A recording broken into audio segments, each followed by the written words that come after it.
A mother has revealed her daughter suffers from a rare condition with symptoms similar to Alzheimer's disease, despite only being 20 years old. Hannah Holmes has poor short-term memory and is gradually losing the ability to walk and talk. She was diagnosed with the rare genetic condition Niemann Pick Type C at 5 after her mum noticed her lips turning blue.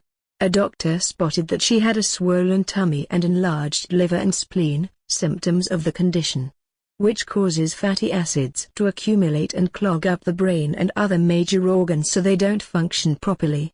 After tests, it took 2 months before her mum Janet and stepdad Richard Fisher, 65, were told Hannah had Niemann Pick Type C, which usually has a life expectancy of 10.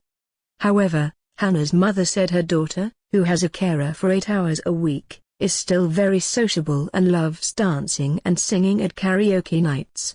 Her mother, Janet Holmes, 54, from Derbyshire said, "She used to have a lovely voice, but now she shouts rather than sings really. Her favorite things are music and dancing. She holds onto my hand, so she doesn't fall over. She loves being sociable and girly stuff like painting nails and makeup." Janet said the family were completely devastated to learn of Hannah's condition. "I had no idea what the condition was, but we learned many children die before they're 10 and there was no treatment," she added. "A doctor told us to take her home and give her a good life." However, when Hannah was 6 she was given a drug called Zavesca by her consultant. While it can't cure her, her parents believe the medication, an inhibitor, could be slowing the disease's progress. "We don't know if the drug has helped, or if it's the way her body has coped, but doctors are happy with Hannah's progress," said Janet. "To look at her, you wouldn't know there was anything wrong with her. Doctors are not able to say how long she has left to live." Janet and Richard have decided not to tell Hannah what is wrong with her so can enjoy the time she has left as much as possible. "Hannah knows she's not like everybody else, but we've never told her what's going to happen to her," said Janet.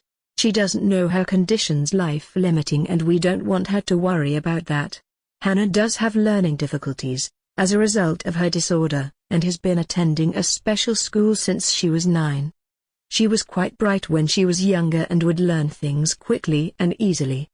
But as time passed you could see she was unlearning things," said Janet. "She can't get to grips with puzzles anymore, and she used to have nice, neat writing. But now her letters are huge like when you first learn." Her parents have to repeat instructions to Hannah, as they would to an Alzheimer's sufferer as she forgets them within minutes. "She has a very poor short-term memory," Janet added. At 13, Hannah started having seizures, which have now got better.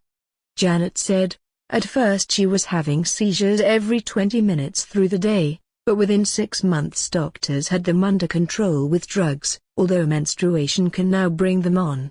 They are absent seizures, meaning if she's standing up she'll drop to the floor. But she doesn't shake.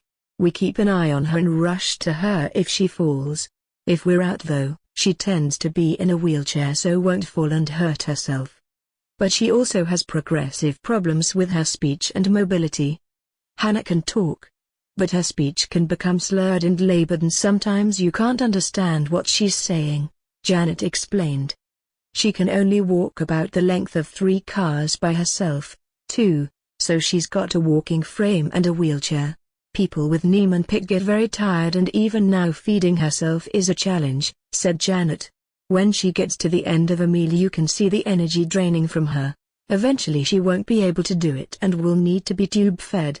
Hannah's parents were told by doctors there was a 1 in 4 chance of passing the condition on to any other children. Made the heartbreaking decision not to have more children. Still, despite the challenges Hannah faces, Janet says her daughter is happy and enjoys life. "Doctors cannot say how long she has, but she's doing well," said Janet. "I think about Hannah's condition every day, but we still have good times together. She's not aware she has memory loss and we don't think it's necessary for her to know. She's happy and we live every day in hope of someone finding a cure." Watch more videos at video.5la.net.